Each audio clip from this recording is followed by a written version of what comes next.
Welcome to Hashtag Radio. I'm Fid McAwesome. I'm Chris McAwesome. And on this week's Uncultured Roundup of social media, web, tech, gaming and pop culture, we've got a few interesting things to talk about. Is New Zealand planning to ban Facebook? Oh my god. Are they? No. Let's discuss.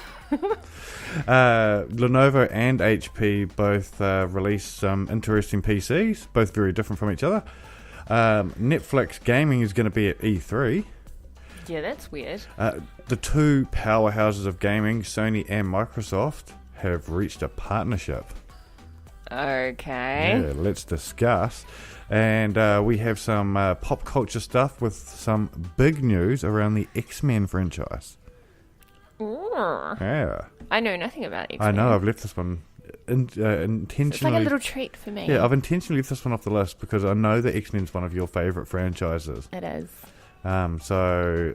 The cartoon, anyway. Yeah, well, the cartoon. And you enjoyed the original movies? Yeah. Yeah. Kind of. You like looking at Hugh Jackman with his shirt off?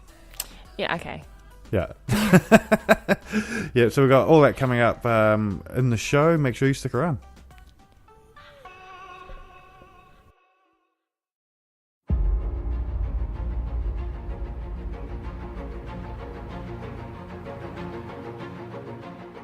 This week in France, New Zealand's Jacinda Ardern held a summit, or spearheaded a summit, with leaders from around the world as well as tech giants around the world, to tackle the problem that is extremism on social media. Yeah, violent extremism. Violent extremism on social media.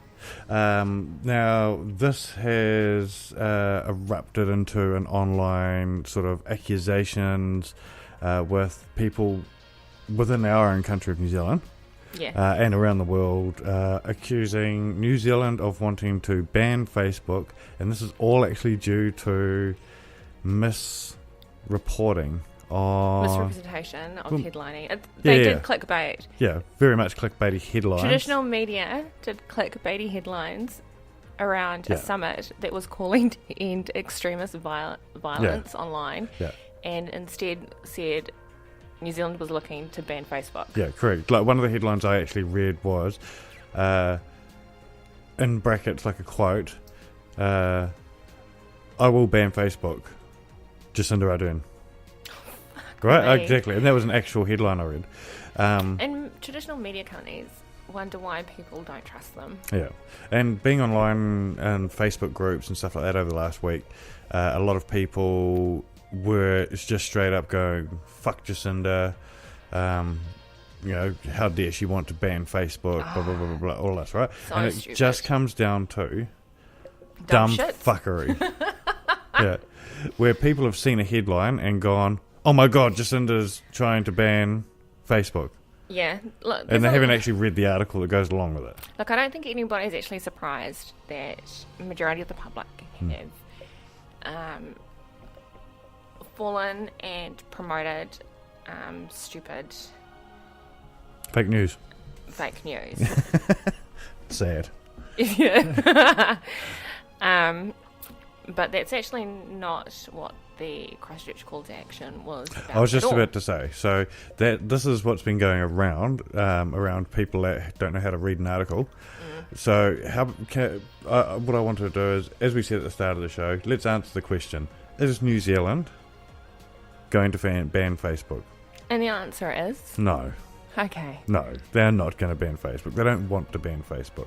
So let's break down the facts of what did happen this week. Yeah, it's okay. Yeah, so there was a summit held in France. Yes, Paris, at the Paris Summit. Yep, the Paris Summit. And there were representatives from all the big social media outlets. You've got a list there. Facebook, Microsoft, Google, Amazon and Twitter. Yep. And there was a summit to discuss what can be done about curtailing the spread of violent extremism on Facebook or online in general. Yeah. So they actually signed, all the digital companies actually ended up signing the Christchurch Call to Action, which is basically a declaration which talks about what they're going to support within their own respective platforms. Yeah.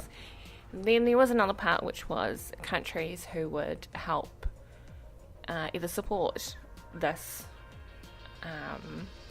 call to action. Yeah. And that's where the US refused to sign it. Yeah.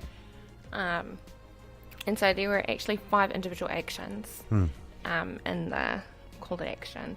So there was the terms of use. Okay. So that's basically just what rules in place saying if you're going to use this platform, you can't be a racist pig. Yeah, pretty much. And whatnot.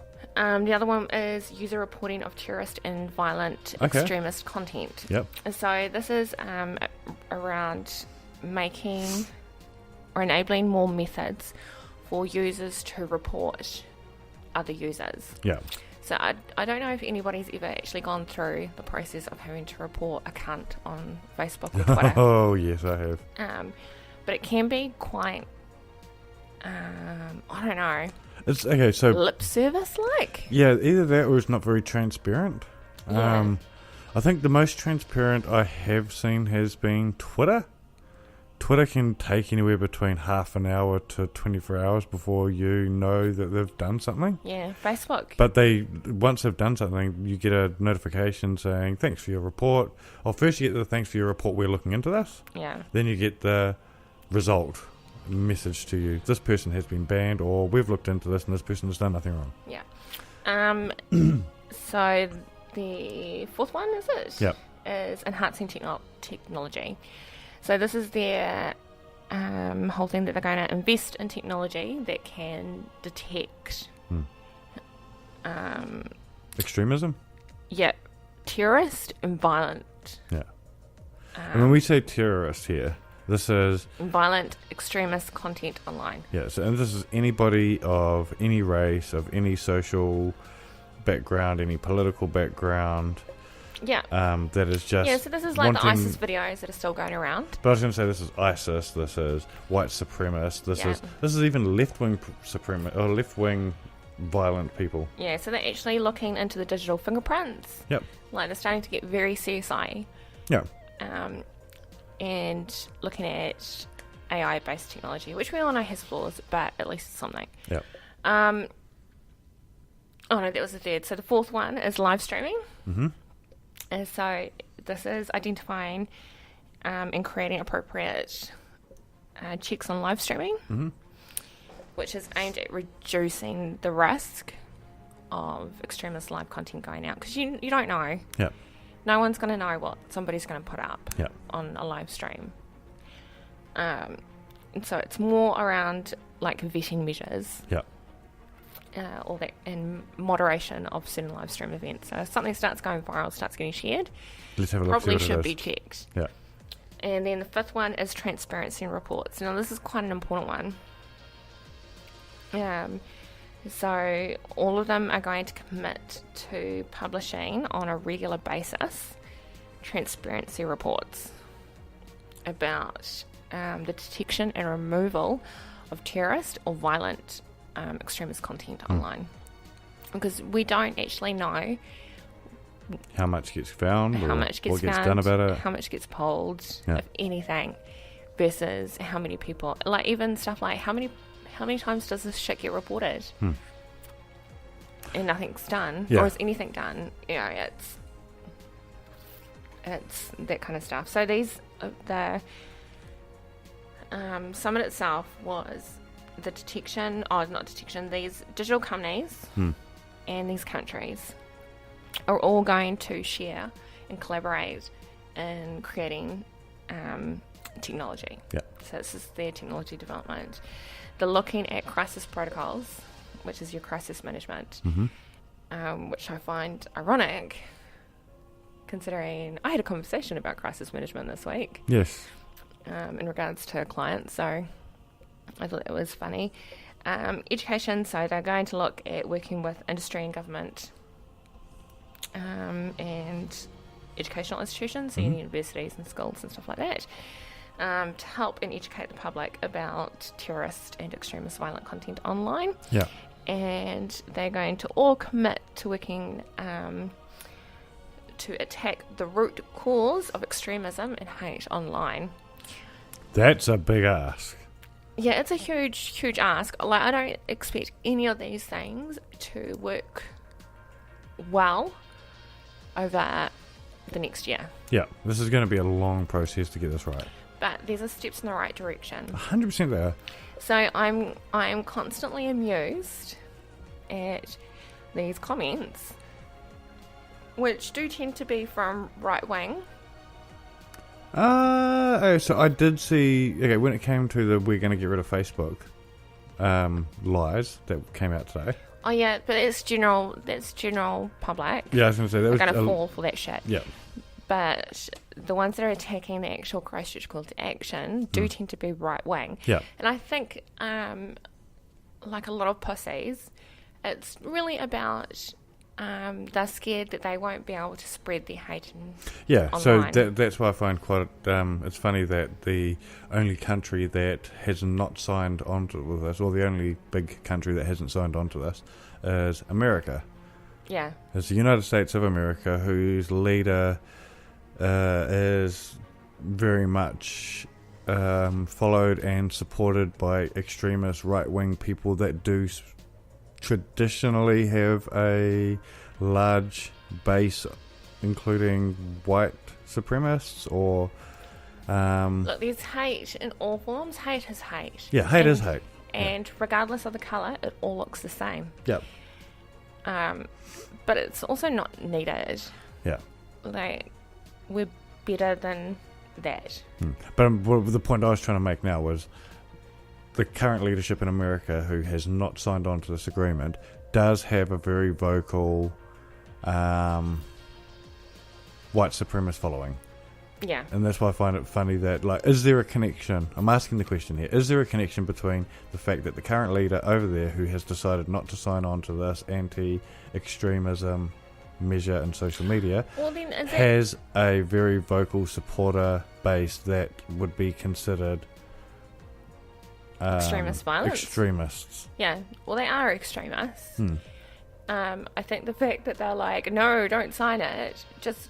So that means you are an extremist? Well, I think it's almost like the government is acknowledging the fact that... Yeah, it's confirming the fact that they're They're extremists. confirming that, Supporting extremism. We don't want to upset our constituency. I think, why would you not want to upset your constituency with something like this? Oh, because some of our constituency are those people that you're trying to stop using Facebook. Yeah, which is ironic because, like, all those ISIS beheadings...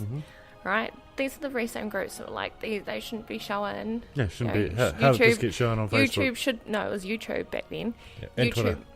Yeah, YouTube should pull it down. It was mainly YouTube. Yeah. Why isn't this being detected? Blah blah blah. All these companies started pulling out of YouTube. Yeah. But when a white man does it. Yeah. And they decide to do things properly by the book. And create sudden, an agreement, yeah. The US kind of goes, oh no, I think we'll just stay until the next election. Yeah. We'll let the next people have to worry about this. Yeah. So, which is also funny considering most of these companies are American companies too. Yeah. So Facebook did an update pretty much Straight away? Same day. Yeah, it was the same day. Yeah. That they signed the agreement.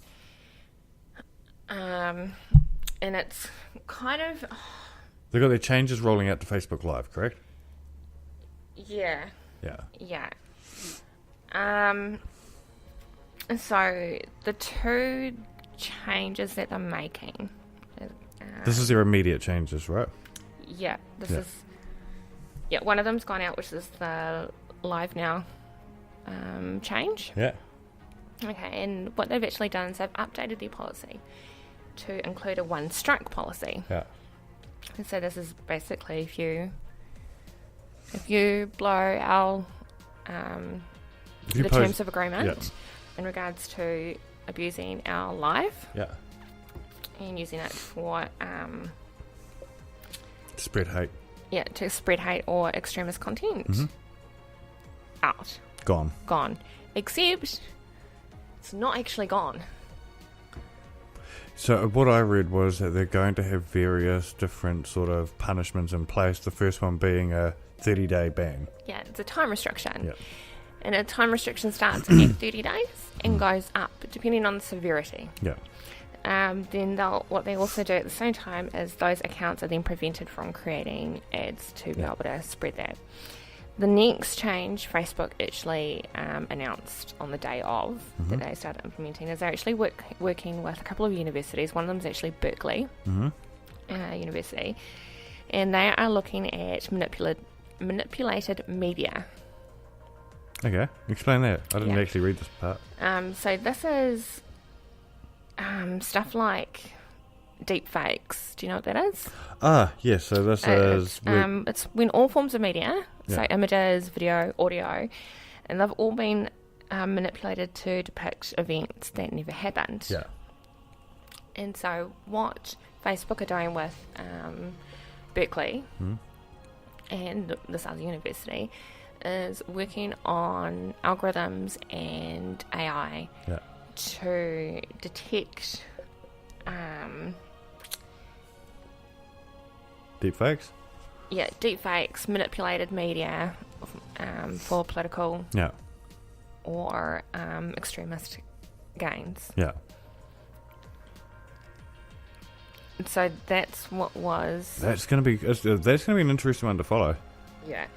The next, what they did on pretty quick though was at the same time they implemented their policies, their algorithm for detecting music in the background started working really super well. Okay. So people who had been like, oh, you know when you go to like a kid's school... Yeah, or a cafe or something and there's music on in the background? Yeah, those end up partially muted now. So that there is something that has happened on YouTube and Twitch for a while. Yeah, it's a little bit weird. I think what's weird about it is they go on about how they can't detect manipulated images, but they can detect the music audio Yeah. that's in the background That is interesting. of which someone is talking and is the main. I just find it really interesting. So they have the technology to do that, but they don't have the technology to detect whether or not a bad word is being used with a bad image. Yeah, or a bad combination of words. Yeah, or like... like, surely they can do it. The other thing as well that I messaged you about this after this announcement came out, actually, is I instantly at first started to get quite defensive of them instantly being able to censor the live stream platform because what I do for a job is heavily reliant on live streaming, whether it's on Facebook Live, whether it's on Twitch, whether it's on YouTube, and censoring and putting restrictions on those I think can be a bad thing. But then I actually thought about it longer and I was like, well, actually Facebook out of every company that has a live streaming platform, Facebook has so much data on their users. Yeah. Like a huge amount of data on their users.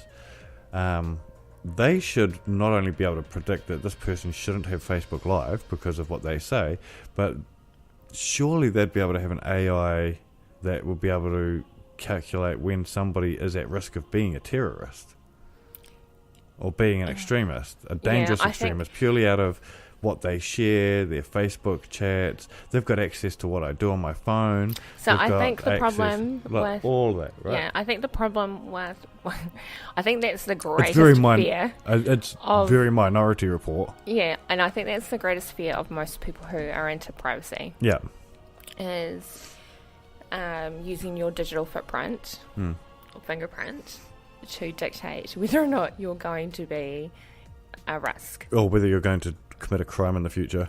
Yeah. And that kind of has its problems on its own because it's analysing stuff that you put up online that's not necessarily reflective of you as such. No. So you have a lot of influencers with all their social media accounts. Correct. That's not who they are in real life. No. And you can't... I don't think you can dictate personality from and belief systems. of an individual based on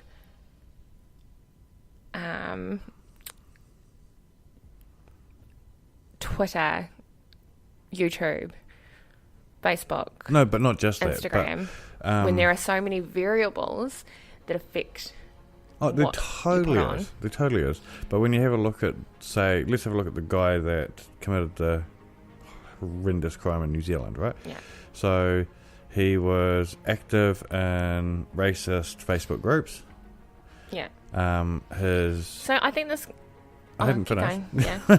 He had shared articles and stuff on his Facebook profile, talking about, and with his own narrative on it of, you know, if the Islamic community and blah blah blah blah blah. Yeah. But then outside of Facebook, he was active in like 4chan and that horrible. A couple of other horrible blogs or forums and stuff like that. But so all of what I'm saying is all of those pieces of data combined, you would have actually been able to piece together a profile on him, whether or not he is going to commit a crime, right? Yeah. So I would say if you had a look at everything he did on his computer, yeah, chances are it would have been pointing very much in that direction of this is going to happen. But let's say they block him from using all of that, and he wasn't going to commit that crime, but he was very much talking about it. Still, I'm okay with them blocking him and banning him from using those platforms. If someone is even just having racist commentary on stuff, and they're never going to be that person that will go and shoot up a mosque, I still have no problem with Facebook banning them, because so I think those innocent people that are racist, you know, yeah. the people that aren't committing crimes but they're racist, are helping perpetuate the people that would commit those crimes. Yeah, okay. So I think you've kind of mixed two different issues. Potentially. So when it comes to whether or not they would have been able to dictate, I actually don't think that is the job of the platform. But no one else has that much data on people. Well, hello, this is the 5 eyes we're talking about. Yeah. Okay, and so I believe that when it comes to profiling people, I think there's more to it than just what people put up on fucking online. Yeah. I think it's about these searches. I think it's about who they talk with.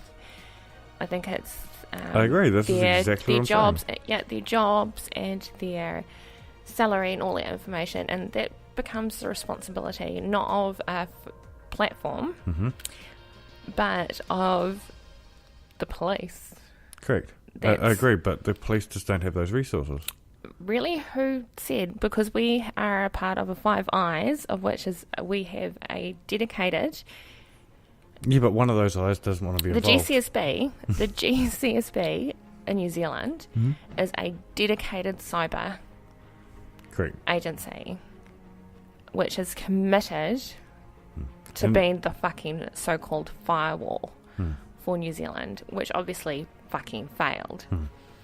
But that's their responsibility, and I think governments have to take responsibility of monitoring and governing their own people. Yeah.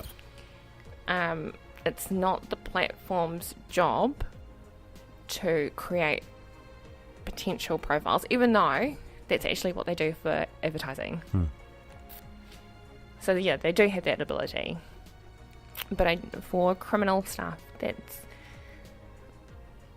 I know it's problematic, and I think it's opening up a big old can of worms. But what I am saying is, and we're not even, there is potential there to do it. It's not even entertaining.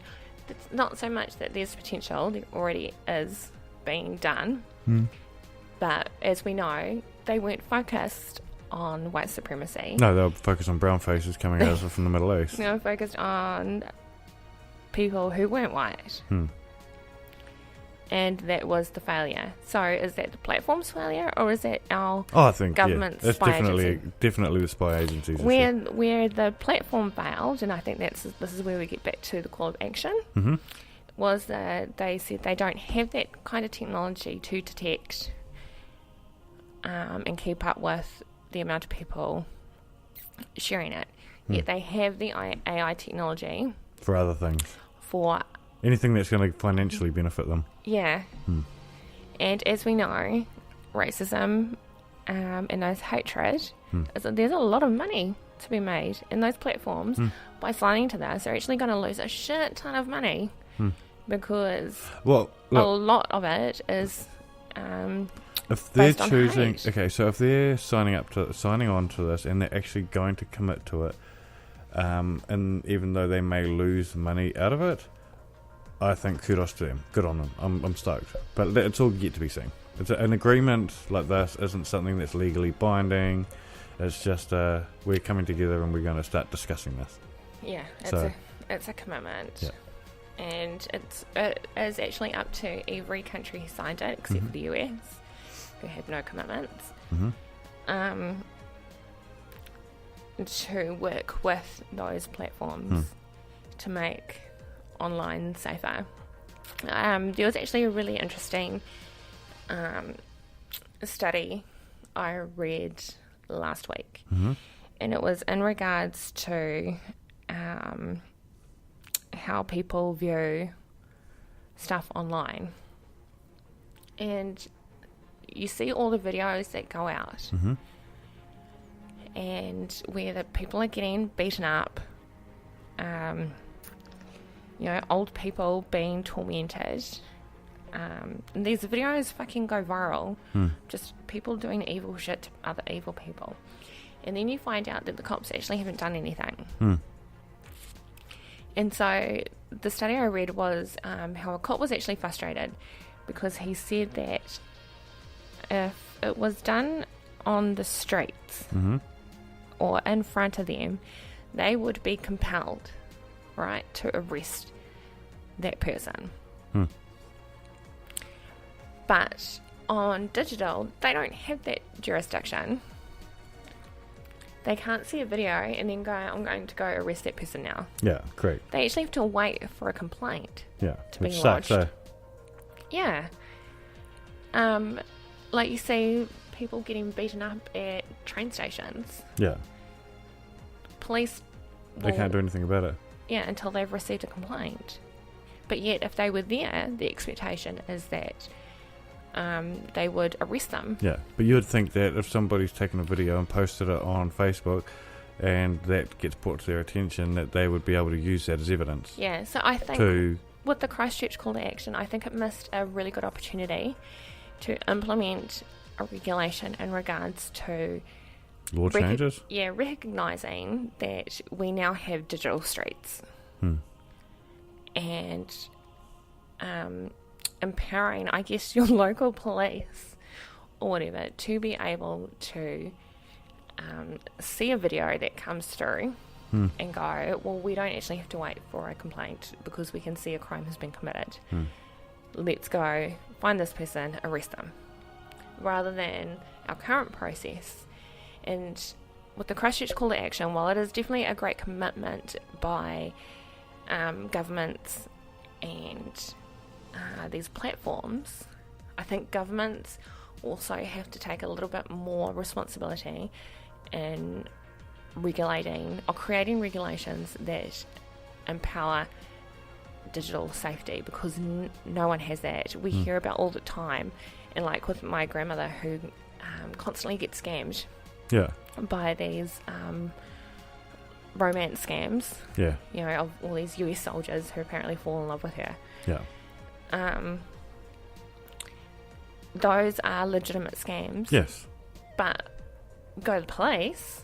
There's nothing you can do about it. Yeah, they just say, oh, I can't. Well, we've attempted to do something about it 3 times now. 4. Yeah. We can't do anything about it.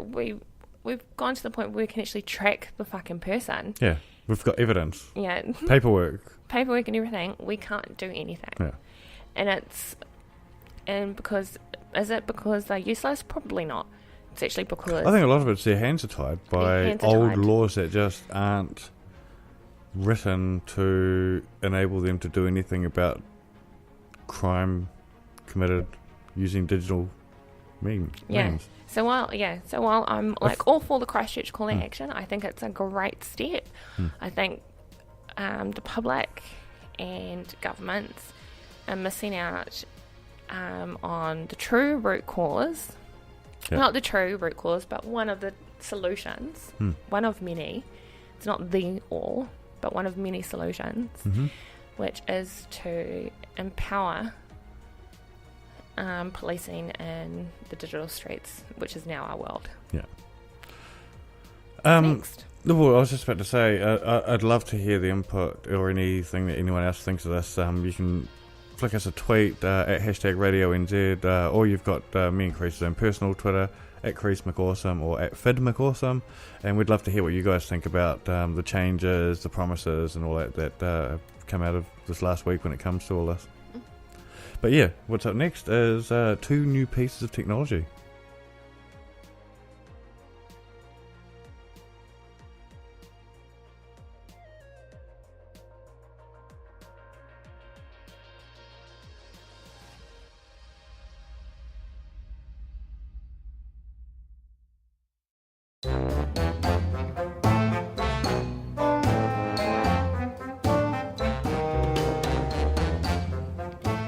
The world's first foldable PC is a prototype by Lenovo. It's a foldable screen with a touch screen or an attachable keyboard. It's not a tablet, as it's a full-size PC screen. Full-size PC screen, full-size PC. But I think we can all agree it's pretty fucking stupid. Especially considering the whole Samsung foldable phone debacle. HP, who don't want to be left out of the whole tech we didn't ask for, unveiled the Omen X25 or 2S dual screen gaming laptop. Sounds cool until you realise that the dual screen is actually a 15-inch display touchscreen which lies flat alongside your keyboard. Although unlike Lenovo, HP thought about what this would be used for and are aiming it at gamers who want to have Discord open at the same time. I would have said, okay, this is kind of innovative, if it wasn't for the fact that keyboards with touchscreens are not new. And I think the first touchscreen attached to a keyboard was actually Razer. It may have been. Like, way back in I remember 2012? Me and you saw the first one, our first one at least. Yeah. At Digital Nations. So what, 2012, 2013? Years ago. It was like when we first started hashtag. Yeah, which is around then. 200 and how many episodes ago? 210 episodes? Yeah. Yeah. So I think the PC market is pretty much lacking innovation. And it's quite obvious if you are using mobile phones as your technology. Yeah, as inspiration, as a start of inspiration. The Lenovo foldable screen I thought was dumb as fuck. You know what's going to happen with the foldable screen. Look, this is okay.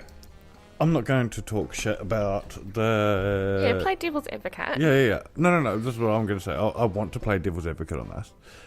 What I will play devil's advocate for is... Because I'm just going to shit talk it. Everyone knows that I've done work previously with Lenovo, so full transparency.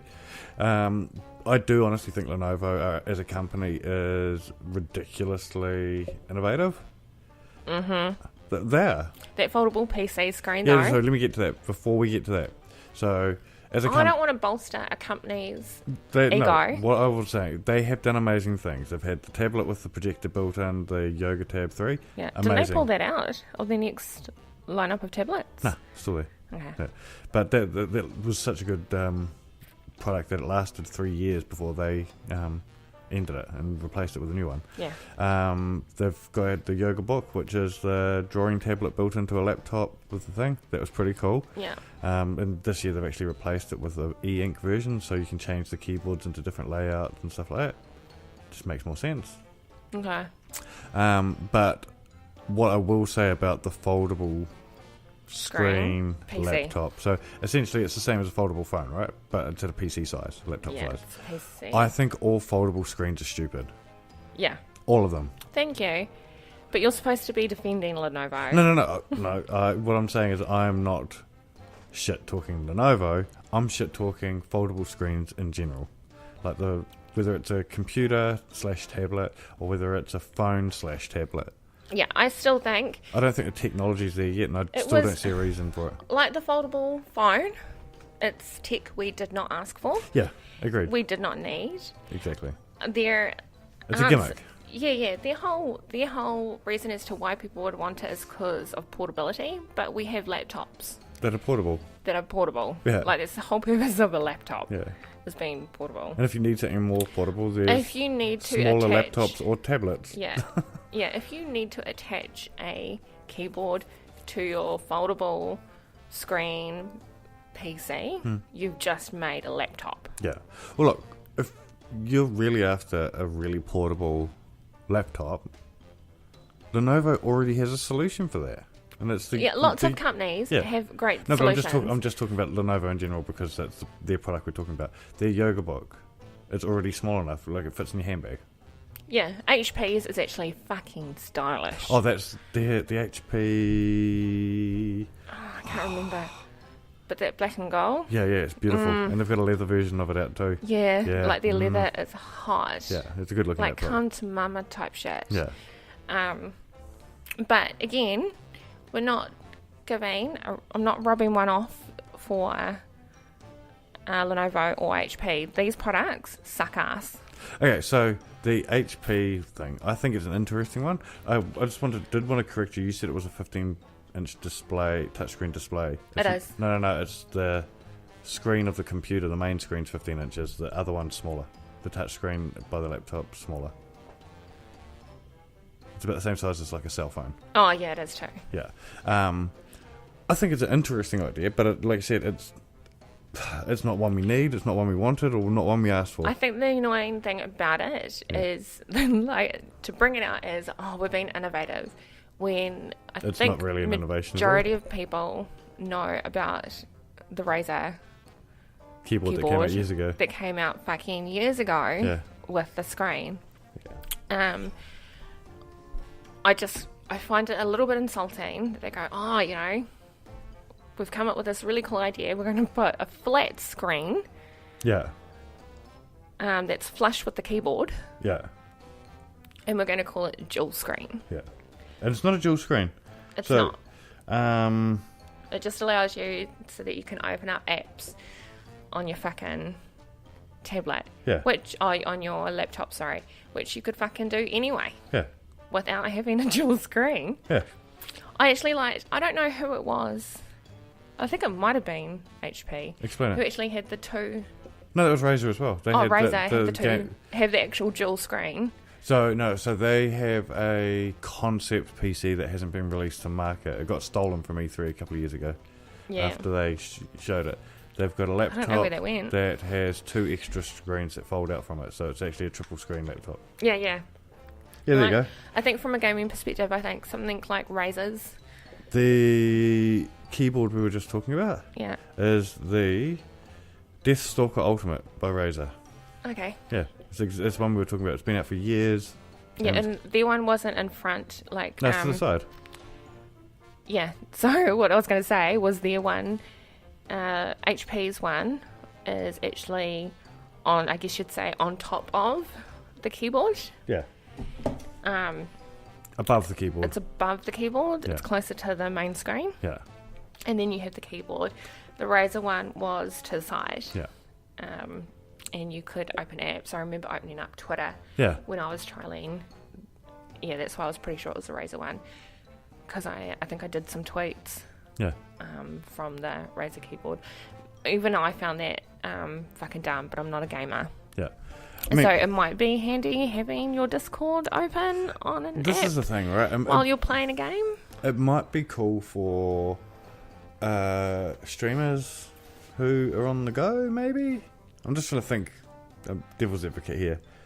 Yeah, but I still think I'm more inclined for streamers or gamers to use that triple or double screen. Yeah, but that's not actually available. It's not a thing yet. Yeah, it doesn't matter. Yeah. It's still... If it was available. Yeah, well, Lenovo's foldable PC isn't available. It's a prototype. Yeah. So if I'm going to talk about a prototype, I'm going to talk about all these prototypes. And I think the Omen one is a thing that's coming out. Screen. Yeah, and the Omen one is coming out. I guess if you're going to upgrade your gaming laptop, you might want to go for it. I don't know. I don't know why. I don't think that's a selling point. Yeah. I think that's why I find them stupid. There was another interesting gaming laptop I saw while I was at IEM. I believe it was an Asus one. And it's got a slide-out keyboard.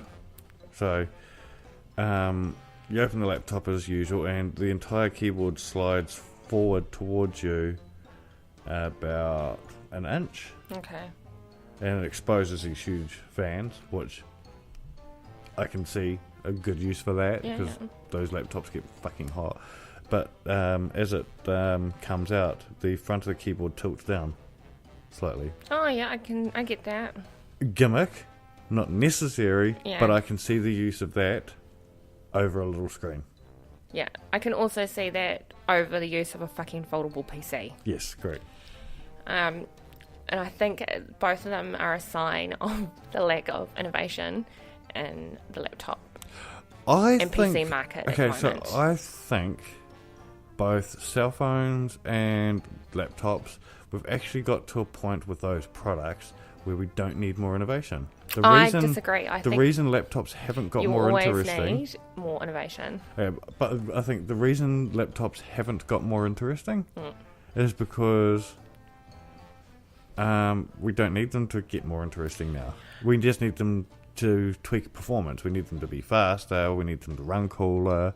We need them to have better battery life. Which is all part of innovation. It is innovation, but it's not massively different from what we have. All we're saying is we've got the form factor right now, just make it better. Okay, I disagree. As opposed to, I want 15 screens on my laptop. I disagree. I don't think we know what possibilities there are out there. I actually think that it's because of your type of thinking in the business tech world of actually we don't need to improve the form factor. What we need is to make it more stylish. So let's put leather on. Yeah. Let's do this gimmicky bullshit. No, I'm saying I don't want gimmicks. This is literally what I'm saying. I don't want gimmicks. I don't want changes in place just for the sake of it. As part of that kind of thinking, it's like, well, we can't improve anymore because that's the mentality. Mm-hmm. I think that whole mentality is actually what's stifling the industry. I think... Okay, so this is what I think. Adding something to a product just for the sake of it for a gimmick is stupid. Yeah. I think the R&D that goes into that stuff is important. Yeah. But releasing it to market just so you've got something in the market before everyone else and it comes out shit is stupid. They're probably looking at that whole gimmicky thing because, as far as I'm concerned, we've got the factor form right. Clearly Samsung did not. Yeah, I know, but we're not talking about mobile phones. We're talking about no. But that's what I'm talking about. I'm talking about in PCs. general. I'm generalising it. Those two products were the ones that we see the most gimmicks in now. Like they've stopped putting gimmicks on TVs, right? No. What was the last gimmick you saw on a TV? Gimmick are the apps. They've started doing it with the apps. It's an app. And their user system, but it's still gimmicky. That's not a gimmick. A gimmick is something like 3D on a TV. A curved screen. You know, things that we didn't need that didn't make the user experience better. Yeah, they still do curved screens. They still do curved screens for smaller scale. They don't really do it on TV anymore. No. In 3D, we know Samsung aren't doing. Well, no one's doing 3D anymore. Because no one uses it. Yeah. No one gives a shit about 3D. The only reason why I don't think people give a shit about 3D is because there wasn't enough content to do 3D. And then you all needed fucking glasses. And it's that's what I mean. It was a gimmick. Yeah, 100%. But that's how kind of stuff started. You've got to remember, Facebook, Twitter, all of those social media stuff all started off as supposed gimmicks. And they became standard. Yeah, but they were a new product. I'm talking about taking an existing product and adding shit onto it just for the sake of it. Yeah, or developing it. Yeah. You can't... development's important. Yeah, you can't develop... R&D is important. You can't... Making a product better is important. Yeah. Yeah, 100%. But give me a use case scenario for something before you put it out. Yeah. TVs are going on about blackest blacks. But does that really affect our... That's a marketing gimmick. It's our business. That's what we do. Yeah. But that's my point. You said TVs don't have gimmicks. That's okay, but yeah. And we have the blackest blacks, the brightest colours. No, so that's what I would call a marketing spin as opposed to a gimmick on the product. That's not something that they've A marketing added spin on. is a gimmick. Okay, let me clarify this, right? They do gimmicky stuff. That's order marketing spin. To put it out on the market. When I use the term gimmick, I'm meaning something that they've added onto a product that doesn't need. So having blacker blacks does actually make the picture look nicer. But do we need it? No, we don't need it, but they've taken an existing product and just changed the software or the technology of the screen or whatever to make the way that works. Yeah. But adding something on like 3D onto those TVs, which, hey, it may have taken off and somebody had to try it. Yeah. So I agree with, somebody has to release the stuff. But things like the curved screen or the foldable screen Samsung phone or a foldable screen laptop is just something I don't need. So, something we didn't ask for, something we didn't need, something that does not have a user case scenario for it. Which is basically every piece of tech that's come out. No, it's not. I think, it is. Did we need cameras that do 50 times zoom? Yes. No, we fucking don't. What are you ever going to use a 50 times zoom for unless you're a spy? Which is fucking cool, and the only reason why I'd actually get it is because I might be a spy. I might be a spy. But you don't know. I might be that good a spy that you haven't picked up that I'm a spy. Yeah, but again, it's this gimmicky shit. And it's just not, like you said, it's not necessary.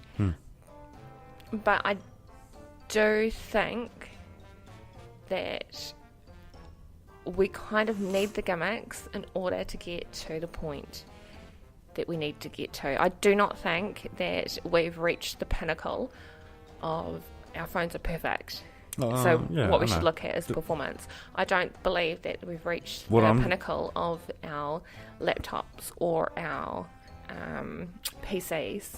No, I don't think we've reached pinnacle, but I do think we've reached a point where we need them to stop adding stupid shit on and start working on, like, their main focus should be make these things run faster, make them run cooler, make the batteries last longer. Yeah, 100%. And that's, I agree. Yeah. I agree. Done. I agree. Yeah, I agree in that. Yeah. But I also think that I don't think we've reached the form factor that you said we have reached. Okay.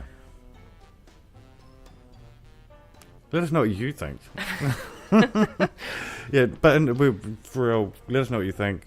Hit us up on Twitter, Facebook, Instagram, all the socials. Let us know what you think. Is this foldable Lenovo computer cool or is it whack? And the same with the extra screen on the Omen. Yeah. I have seen a couple of people positively talk about this online. Yeah, the influencers? No. They're genuine. Oh, no. I saw the influencers for Omen talking about it, and it was the greatest innovation to ever come from gaming laptops. Oh, bless their hearts. Yeah, I've now got their names written down on a list for potential influencers I may work with, because they did a great job. Yeah. Okay, let's talk about E3 and E3, Netflix. favourite time of year.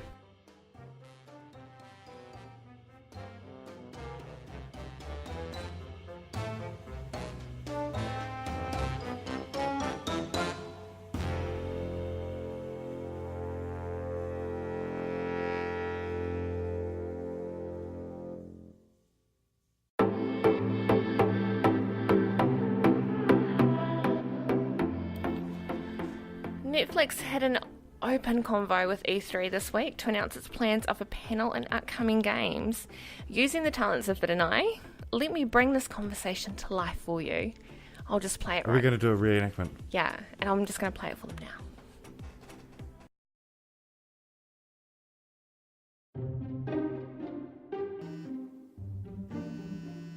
Getting hyped for hashtag E3 2019. Hey, at E3, can we get an invite? Hey, sure. Just to hang, or do you guys have something else you want to talk about? Definitely want to hang. But we also have some gaming news in the works we can talk about. How about a panel? I think we can squeeze you in. What's the panel called? Okay, how does this sound? Bringing your favourite shows to life. Developing Netflix originals into video games. Sounds great. Can we get a hint about these games? Of course, there's upcoming At Stranger Things game. But, there's definitely more to come. Cool. Can't wait. I'll keep checking in with you guys for updates. Stranger Things high five! So we all knew of Stranger Things. We've seen the Minecraft and interactive shows such as Bear Grylls kind of interactive TV thingy on Netflix. And Black Mirror? Yeah, that one too. But speculation is running rife as to whether it's going to be more interactive shows, like the whole Minecraft thing, or Netflix-inspired games such as the aforementioned Stranger Things game, or games that are going to be partnering with stuff like Sony or Microsoft. You didn't even know about this. I didn't know about this. But I think this is cool. Netflix is a powerhouse when it comes to streaming digital entertainment. I have played the Stranger Things mobile app and I think it's really cool. But I'm a bit of a retro nerd, so the idea of playing a 16-bit game on my phone that is connected to one of my favourite Netflix shows, being Stranger Things, it was pretty cool. I thought the port of Minecraft Story Mode over to Netflix was really cool. Yeah. It was a cool concept. Bandersnatch was a cool game. That was the other one that we didn't mention. Yeah, that was Black Mirror Bandersnatch. Yeah. Oh, yeah, it was too, yeah. It was cool. It's all pretty cool stuff. They're pushing forward how Netflix works. They're not totally original ideas. Yeah. But it's cool. So I'm wondering. I've got an idea of what they could work on too. But I'm wondering. Mine might be a little bit out there, so might mine. Extreme. Yeah. But I was having a think about how Google were looking to get into the cloud spacing. I think me and you are on the same same thinking pattern. Yeah. And I'm wondering if Netflix are thinking of developing their own cloud game streaming platform. Yeah, that's what I would not surprise me if they got into that. Did you think the same thing too? I thought exactly the same thing. Oh, cool. Yeah, so Google Stadia is a platform which is going to be streaming games to your PC, or to your PC, to your phone, or to your TV through the controller situation. Yeah. And so you don't have a physical copy of it on any of your devices. Yeah. And I think they're going to do it, and I think they'll make it work, just not in countries like Australia because we've got shit internet. And if anyone else could do this, surely it's Netflix. Yeah. They're the ones who figured out how to stream 4K at a reasonable bit rate. Yes.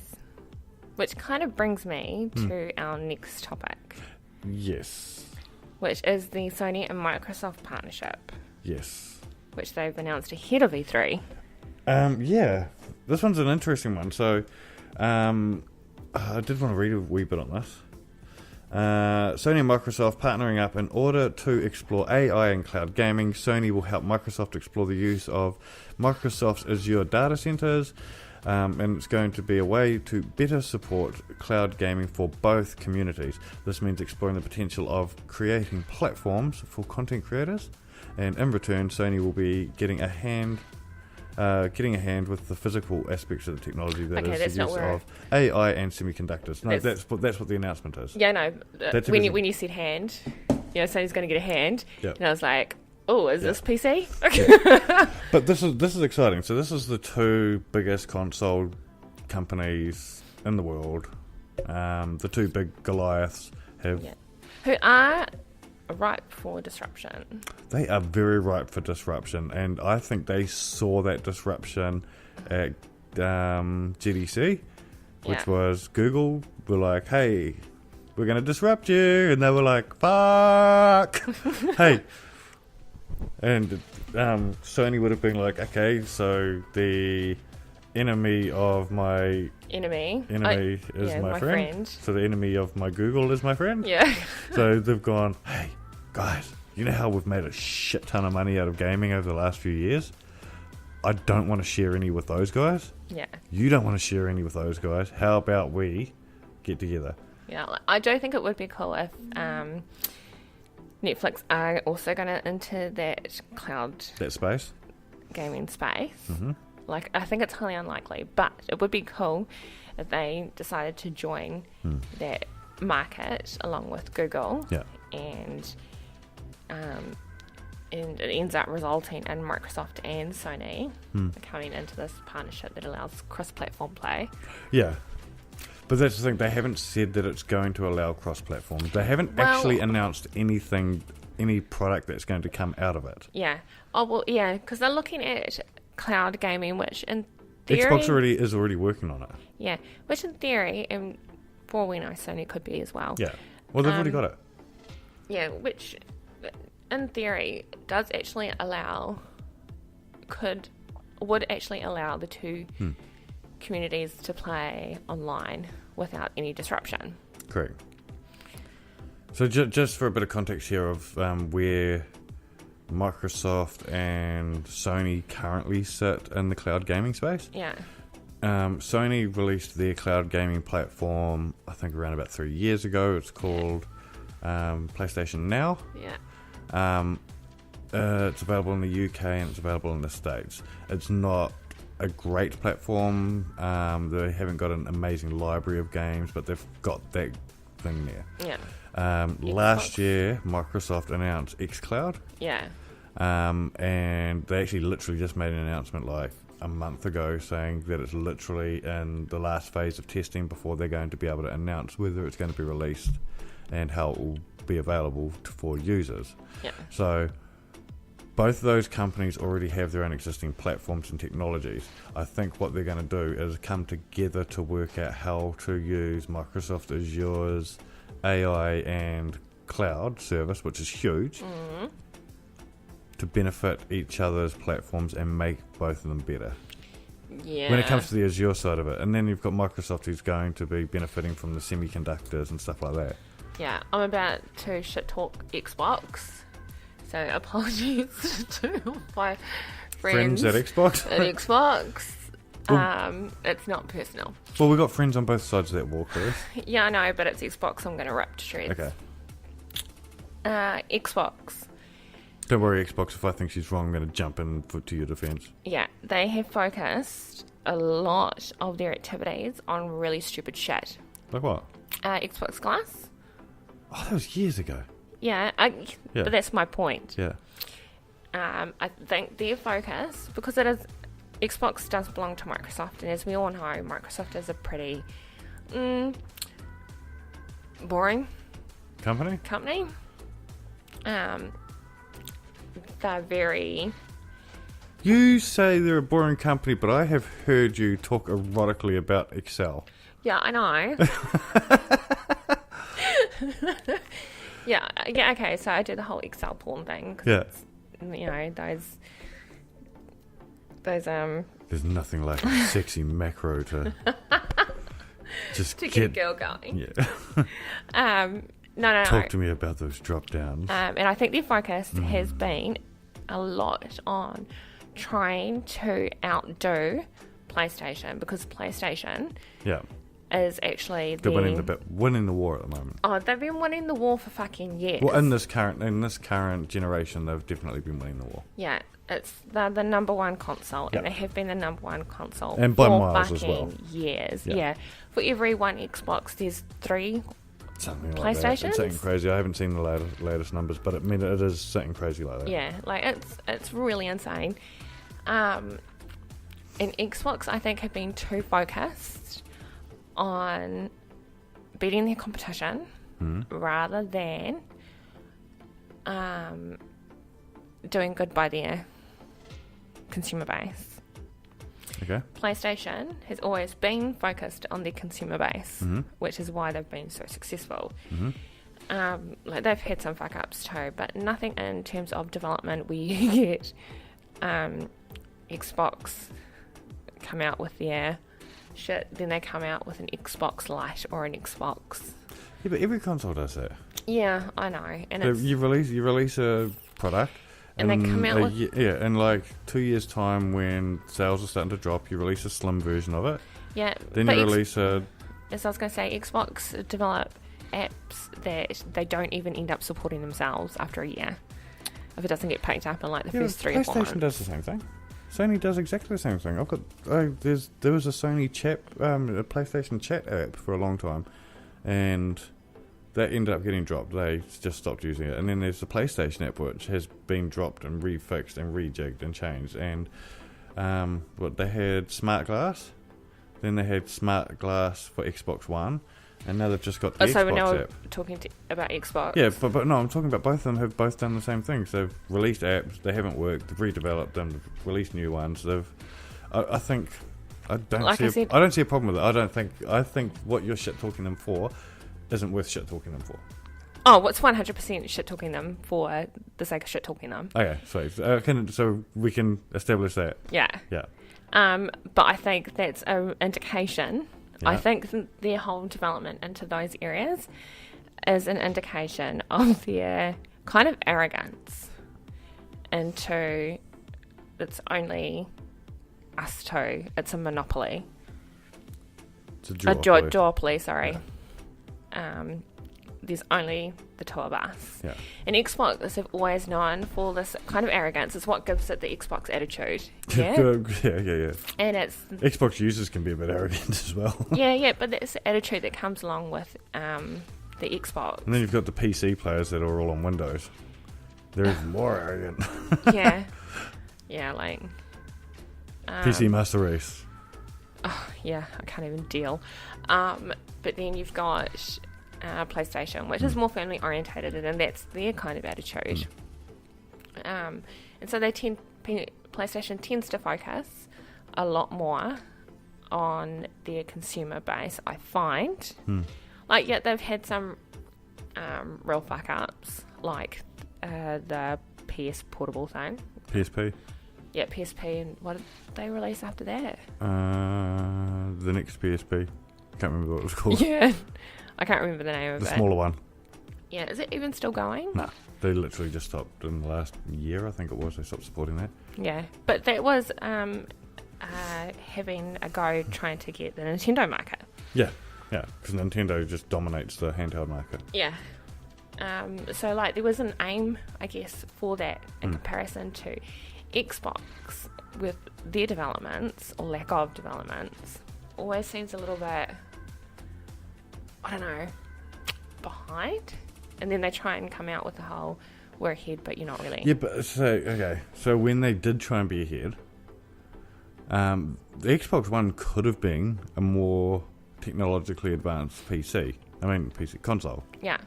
But literally when they announced all the advancements that they wanted to have involved at E3, the industry pushed back on them and they got rid of them all. Like what? Like the always on internet and always on Xbox Connect and stuff like that. So yeah. there was a whole bunch of stuff. Does Xbox even have VR? No. System? Yeah. But I think that will change. I think what we're going to see at E3 from Xbox, I think we're going to get an announcement of their new console. Yeah. We won't get a release date. We won't get a name. But I think we'll get a few promises of what it will be. And I don't think we'll get a release until next year. Late next year. Of Xbox's console. Xbox's next console. Will either be late next year or the year after that. Okay. I reckon PlayStation. I think PlayStation isn't even at E3, so... Yeah. But I think as a part of that, I think they will announce that the new Xbox will be compatible with Windows VR. Yeah. So Windows has VR platform. Xbox doesn't. Yeah. Yeah, no, it's odd. Even Nintendo Switch has got VR now. Yeah. I wouldn't be surprised of that at all. Yeah. 100%. I think you're probably right. Oh, of course I am. PlayStation, I know they're not at E3. Aren't they at E3 this year? No, they announced months ago that they weren't going to be at E3 this year. They don't have anything new to announce, so they're not going to bother turning up. Oh, fuck yeah. Gangster. It is, eh? It is pretty gangster. It's like, this year we killed it. We had all the best games. And they did. Yeah, they did. Yeah. We had all the best console games on the market. You all bought them. We've decided we're taking a year off and going on vacation. Fuck y'all. See you next year. See you next year. While everybody tries to play catch up. But they will have what PlayStation's doing a lot more of now is the PlayStation Experience events. Oh, okay. Yeah, so what does that mean? So they're just their own events that they run. Oh, okay. It's similar to what Huawei does. They don't do It's more like what conferences. No. Huawei do the tech conferences. No, they don't. It's more like what Apple do. No. Yeah, Huawei doesn't do it either. Yeah, no, they do. Mobile World Congress. Yeah, they do. They do Mobile World Congress. They do. Yeah, they do. I'm pretty sure they don't. I'm pretty sure they do their own events at the same time. Yeah, they do their own event at the same time. What I think you're going to find PlayStation will do is what Apple does. And have it at a completely different time. They go, we're not having it during your big industry event. We're not even going to do it at the same time. We're going to let you guys all do your thing and waste your money trying to outdo each other. We're just going to do our own event. It's going to be really scaled down, but it's going to be fucking epic what we announce. Yeah. Yeah. And it's going to save them money. PlayStation will do that. I don't think they'll scale down. Never really known Sony to be the kind of company that scales down their shit. Last year's E3... It's like Xbox never do scale down stuff. No. Microsoft never do scale down stuff. They do epic shit. Yeah. And they've always got a world premiere. Yeah. Yeah. Yeah, totally. Exclusive to Xbox One. Yeah. The thing about E3 isn't so much, I guess, the big... Like, I know everybody covers the big companies. But I think the cool parts of E3 are actually the smaller developing companies that are there. Oh, no. The best people at E3... Yeah. Literally the best company at E3 is Devolver Digital. Because they're not part of E3. They're on at the same time. They do the weirdest shit. And they have the best live stream of their press conference. It's always amazing. Yeah. And... Like the last one, I remember tuning in at some ridiculous time of the morning. Yeah, and it was... Specifically just so I could watch their... Yeah. Press conference because it's going to be fucking hilarious. Yeah, it's going to be stupid. It's going to be crazy. And they always hold it like across the road. Oh, so that's not the press conference. They always hold their press events, which is... Yeah, I know. That's what I'm talking about when you're at E3. Yeah. So the last time I went to E3, they held it in a car park across the road. And while E3 had changed their rules to now the public were allowed in. Yeah. And...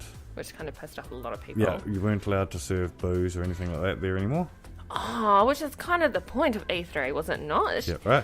So what Devolver did was they got this car park, put up a whole bunch of tents. The public were not allowed. It was media and developers only. So they just went the opposite of E3.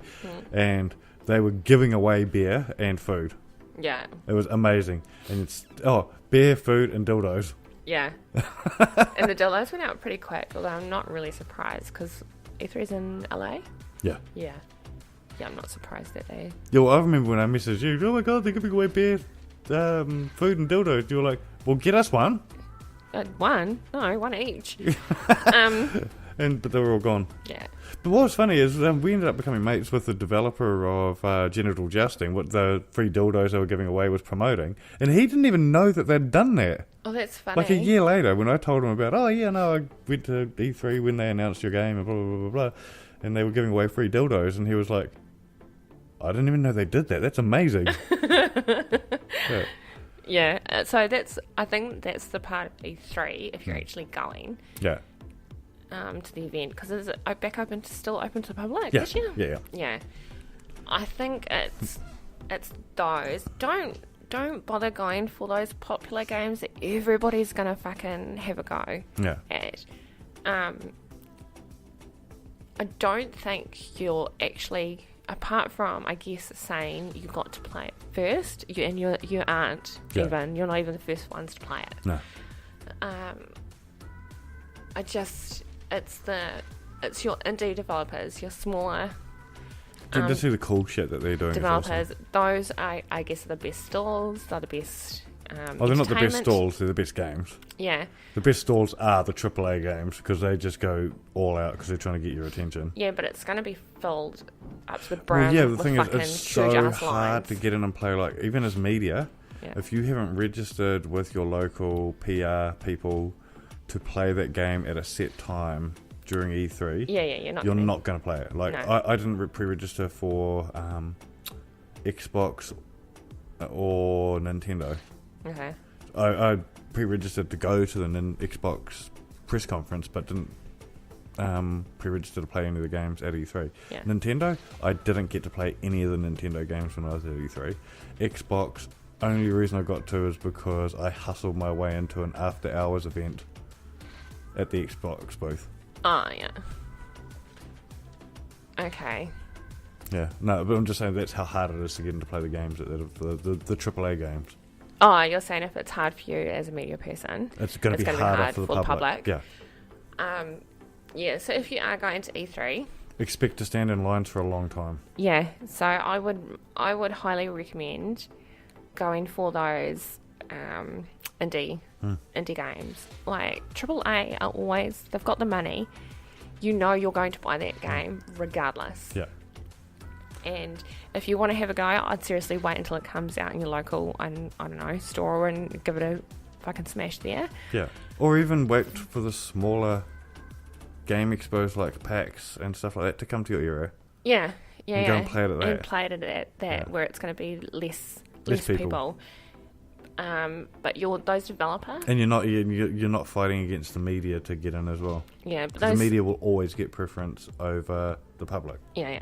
So I guess those indie developers, those are the ones that you actually want to check out. Those are your future up and coming game makers. Whether they're not relying on the fact of their last title. They're always trying to think of something more innovative, more interesting, a fucking cool way of being agree. more immersed into the game. Yeah. And so they're the ones that are innovating the industry. Yeah. So with E3, yeah, cool. Walk past the big fucking stalls, and if you can grab some free shit, go for it. Yeah. But definitely go for those indie developers. Yeah. And try and find the ones that are all outside of E3 as well. Those are the ones you want to go to. Definitely. All right, up next we have X-Men.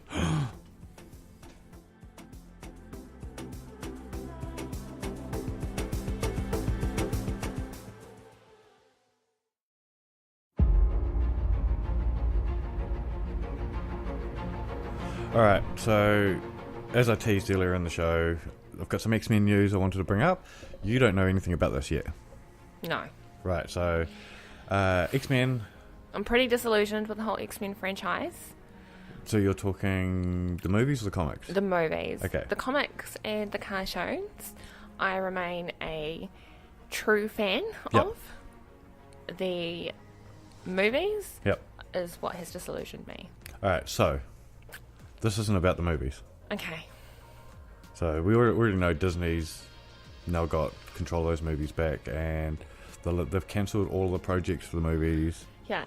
The last one's going to be Dark Phoenix, which is out next week, I think. Yeah. Still want to watch it. Yeah. But they've cancelled all that. The only one they've said is... I'll wait for it to come out on... Yeah. So we know what's happening with that. YouTube or something. The bombshell is regarding the comic books. Okay. Right? So... My heart is beating so hard. So you've got Uncanny X-Men, yes. X-Men, X-Force... literally all those different X-Men franchises have got their own comic books. Yeah. Every single one of those comic books have just been cancelled by Marvel. They are no longer making them. They've ended all the stories. Well, they haven't ended them all. They're just stopping. Wow. It's over. Forever? Not forever. Forever, ever? Not forever, ever? No, but it's huge. They've just gone, it's over. Holy shit. Right? What they have done... The look on your face right now. To explain, Carice look like she's like big eyes, jaw dropped, Like I've got full on poo kind of eyes happening right now. Yeah. So what's happened is they have hired back, what's the guy's name? I've got to get his name right here. Jonathan Hickman. And he has been hired back to Marvel. Jonathan Hickman is the guy who wrote a lot of the Marvel comics that have been cherry-picked for movies in the MCU. So he did like Civil War and Infinity Wars and stuff like that. He was in charge of a lot of that stuff. Okay. So and elements that have been used in the other movies. Yeah. So he's been hired back to be put in charge of X-Men, and the first thing he did was go, it's all over. And his reason being is he wants to realign the X-Men universe. It's become too complicated. Yeah, agreed. Too convoluted. And I wouldn't mind picking... The comic books. I wouldn't mind picking what they're planning on doing. I guess I kind of agree with that. Yeah. I think they're going to do what they did with the rest of Marvel, and they're going to set it up to be cleaner, tidier, start retelling these stories to set up for the MCU. Yeah. So I think this is MCU. The MCU is the movies. So I think they're realigning the X-Men. They're going to bring it all back in line, start telling these stories again. They've got the right man in charge as well. I'm a little nervous. Yep. Because if we're starting from scratch, yep, does that mean the characters that I once loved are going to be completely different in this new universe? Think this is what I think they're going to do. I think they're going to take all these characters back to the characters we all loved back in the 90s. Yeah. I think they're going to realign them. Wolverine will go back to being Wolverine that we all know and love. I think Wolverine is the only character, though, in the MCU. MCU? Not MCU. MCU's the movies. Oh, okay. In Marvel Comics. Yeah. That kind of has stayed the same. He has. Logan's always been Logan. Logan has always been Logan. Yeah. Except for when he wasn't Logan, when he was the other name. Yeah. but even then, he was his character across all those different universes, I guess, in the comic books. His character kind of has stayed pretty consistent. Has been consistent. Yeah. And even in the MCU,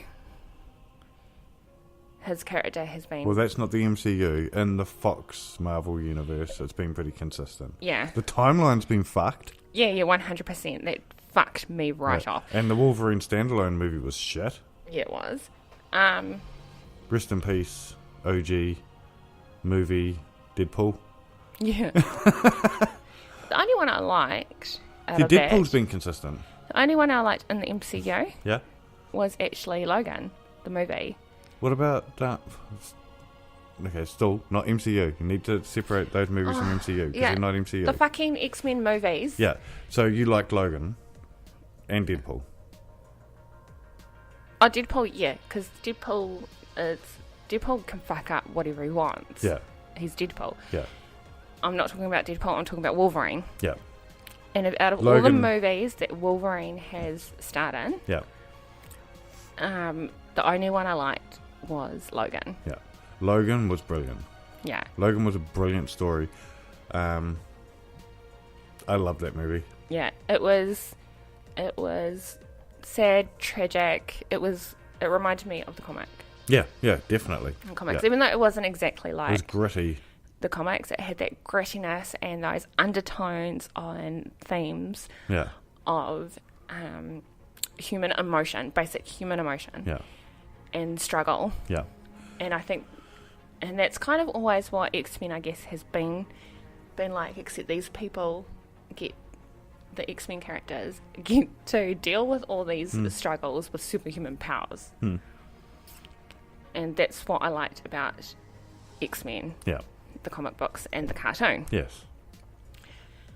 And then the movies started coming out and ruined it.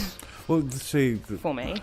I actually found it really hard to get back into the comics after the movies. After the movie, yeah, the first two X-Men movies I think were great for their time. At the time, they were good movies. Yeah. I think looking back on them, they were a bit cheesy and whatever, but I think they were good movies. Where I think it went wrong is when they started splintering off into the two different timelines, and it started getting convoluted and all that kind of stuff. And I can understand. Like Marvel has to kill. Yeah, I can understand the X-Men universe. With the comics just going, you know what?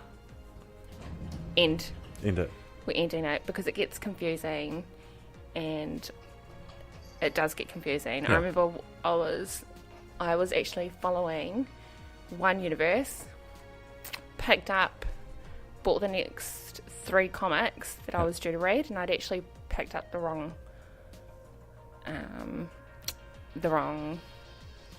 story arc. Yeah.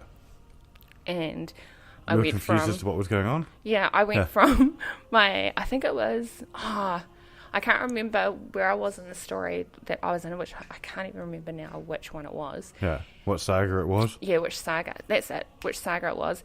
But then all of a sudden I ended up, the X-Men were in outer space. And...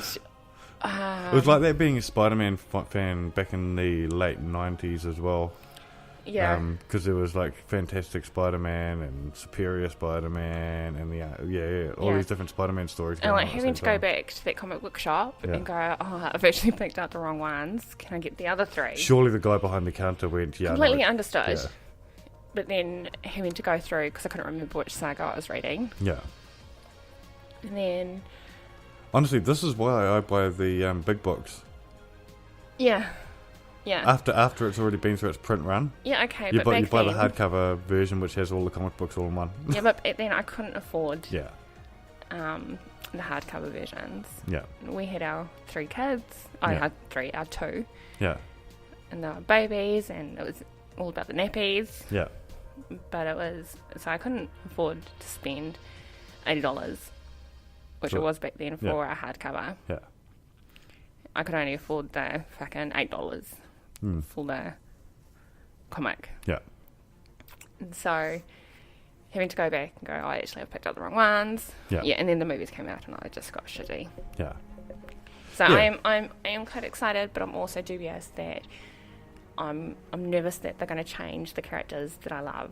I mean, I think you'll probably see some tweaks to those characters, but I think what we're going to see is them clean it all up, go back to, like I said, the characters we all know and love. I think they'll start with the core characters again. Yeah, so like Gambit was my fucking favourite. Well, this is what I mean. I think they'll go back to those core characters, which were Cyclops, Storm, Wolverine. Yeah, Storm was my girl, man. I wanted to be like her. Yeah, but I loved Gambit. Yeah, Iceman, Angel. I can't remember Iceman as much. I know I've got his name wrong as well. It's not Iceman, and some nerd's going to correct me on that. Yeah, but those are the core ones, right? Beast. Yeah, like Angel comes in later on. Yeah, Human Torch. Nah, yeah, still later on. They're not core. No, they were cool. They were in the original, literally the original comic book. Yeah, see, I'm thinking Storm. She's my girl. Like Jubilee. Rogue. Jubilee. Yeah. So you're thinking 90s cartoon era? Yeah, because that was the era where I started picking it up. Yeah. Wolverine. Cyclops. Beast. Yeah, Cyclops. But I think those will be the core ones we actually go back to. And then they'll start adding in characters into it and build it up again. Yeah. Yeah. Yeah. I wouldn't mind picking. They'll probably tell the Dark Phoenix story again. Oh, I really don't want them to. Yeah. Really, really don't want them to. It's like that whole Dark Phoenix shit. Yeah. Is, to me now, is like Batman movies all have to start with his fucking origin. Like, we get it. We know. We all fucking know. Every generation knows how Batman came to be Batman. Yeah. So you don't want to see the Dark Phoenix story as part of the MCU? I don't think they'll do it anyway, because it's going to be too soon, too close to the Dark Phoenix they're doing now. Yeah, I don't want the Dark Phoenix storyline at all. I think I'd fucking... Okay, question before we wind up the show, because that's all the big news on that. Yeah. But I did want to finish on this question. Yes. If you were going to bring the X-Men into the MCU, just the X-Men, not Deadpool. Okay, yeah, well, he's not really X-Men. Well, he is, but he's not part of the core X-Men. So you're going to bring the core X-Men into the MCU. How do you do it?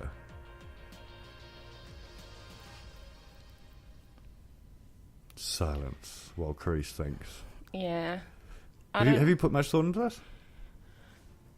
Yeah, so I actually thought that one way you could bring in the X-Men would actually be with the fight against Thanos. Yeah, but that's done and dusted now. Yeah, but... Literally. Ha! Dusted. Done and dusted. Yeah, but I did wonder if they're an Easter egg, and you know that scene where all those different portals open up and you got shit tons of people coming in. All of a sudden, you Beast jump through. Or no, Wolverine. Shing. Was the X-Men in amongst them? I don't know. Yeah. It was too fast for me, and I haven't watched it a million times yet. Like some people. Yeah, but when it comes out to the point where I can pause it, if I can have a look at it all. Yeah. To see whether or not maybe X-Men is. I would probably, if I was going to start it, bring in X-Men, I would start it from that fight. So in your world, in your view, the last 10 years of the MCU, the X-Men are already a thing. We just haven't seen them yet. Yeah. Okay. I like that. And so I would start It's an interesting way of telling the story, but you'd also have to tell the story of why... You don't have to tell the story why. Well, of... You don't even know what the why is I'm talking about. Yeah, I can pretty much guess, but yes, continue. Yeah, you have to tell the story as to why they decided they weren't going to get involved in New York. Why weren't they going to get... Because the X-Men were based in upstate New York. Yeah. Why they didn't get involved in Thanos. Why they didn't get involved in Sokovia. Yeah, okay. Yeah. That was exactly what I thought you were going to say. Okay. And my thing with that is, no, they don't have to. We don't find out why fucking majority of those people didn't get involved. Yeah. Until later on. Yeah. So. We were all the fucking witchy people with Doctor Strange. They were there fighting, but we don't see them in the movies, in those, with the incident. No, but we see spoiler alert. Yeah. We see in Endgame that they were involved. Yeah. It's just they were involved in silence. Yeah, but you didn't see that. So why can't the X-Men But that's what I'm saying like is you're going to have to tell that story. No, you don't. You don't have to tell that story. They didn't have to tell that story. The only reason why they tell that story is because it's actually all about Doctor Strange. Is the only reason why we find out that they were actually fighting. So, no, I don't think you need to explain why the X-Men weren't seen. So this is my thinking here. This is how I would do it. I am going to say, if you want to know what that jingling is in the background, our cat's walked in. My way of doing it is there are mutants already. You've got Scarlet Witch and Quicksilver in the MCU who are mutants. And instead of it being a situation where Xavier's already pulled together the X-Men, I think you say you bring it in where he just starts it. Xavier decides to start the X-Men and bring all these mutants together, and we can have a crossover with Scarlet Witch being pulled into it. Yeah, I like mine better. I think you can still tell a backstory of each of those mutants. Yeah, I don't think you need to.